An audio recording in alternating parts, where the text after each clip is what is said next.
2001 সালে নির্বাচনের পর 4 দলীয় জোট সরকারে বাংলাদেশ জামাত ইসলামের 2 জন মন্ত্রী অংশগ্রহণ করেছিলেন। আমাদের নেতা শহীদ আমিরে জামাত মাওলানা মতিউর রহমান নিজামী, শহীদ সেক্রেটারি জেনারেল আলী আহসান মোহাম্মদ মুজাহিদ, এই 2 মন্ত্রী 3টি মন্ত্রণালয় পরিচালনা করেছেন। মঈনুদ্দিন ফখরুদ্দিনের 2 বছর এবং শেখ হাসিনার ফ্যাসিবাদী শাসনের 16 বছর, এই 18 বছরে মাইক্রোস্কোপ দিয়ে খুঁজেও এই 2 মন্ত্রীর 1 টাকার দুর্নীতি তারা বের করতে পারেনি। শুধু তারা দুর্নীতি মুক্ত ছিলেন না, তারা ছিলেন দক্ষ এবং যোগ্য। তাদের দক্ষতা এবং যোগ্যতার সাথে, সততার সাথে দুর্নীতি মুক্ত নেতৃত্ব পরিচালনা করে মন্ত্রিত্ব পরিচালনার জন্য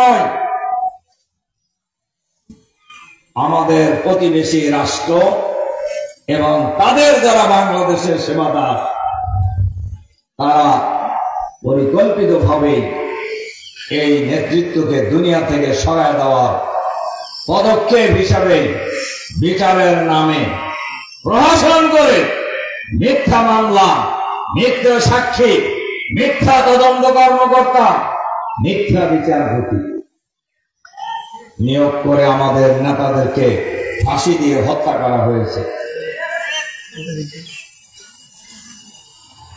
ইতিমধ্যেই বাংলাদেশের সুপ্রিম কোর্টের অ্যাপিলেট ডিভিশনের পূর্ণাঙ্গ বেঞ্চ সম্মিলিতভাবে রায় দিয়েছেন এই বিচার ছিল ন্যায়ভ্রষ্ট বিচার, এই বিচার ছিল অবৈধ বিচার, এই বিচার ছিল বাংলাদেশের আইন এবং আন্তর্জাতিক আইন সকল আইনের পরিপন্থী বিচার। এ কারণে আমাদের নেতা এটিএম আজহারুল ইসলামকে বাংলাদেশের সুপ্রিম কোর্টের পূর্ণাঙ্গ বেঞ্চ বেকসুর খালাস দিয়েছেন।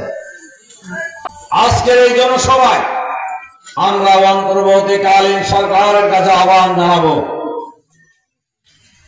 অবিলম্বে এই বিচার কার্যের সাথে যারা জড়িত বিচারপতি, প্রসিকিউশন, তদন্ত কর্মকর্তা, মিথ্যা সাক্ষীদাতাদেরকে গ্রেপ্তার করে বিচারের আওতায় আনতে হবে। কারণ এরা খুনি, মানুষ হত্যাকারী, এদের কোনো ক্ষমা নেই, এদের কোনো ক্ষমা নেই। তারা হত্যা করেছিল আমাদের নেতাদেরকে, তারা গুম করেছিল আমাদের নেতাদের, তারা এই আন্দোলনের হাজার হাজার লক্ষ লক্ষ নেতা কর্মীকে কারাগারে আটক করে রেখেছিল এই আন্দোলন নির্মূল করার জন্য। কিন্তু তা কি তারা পেরেছে?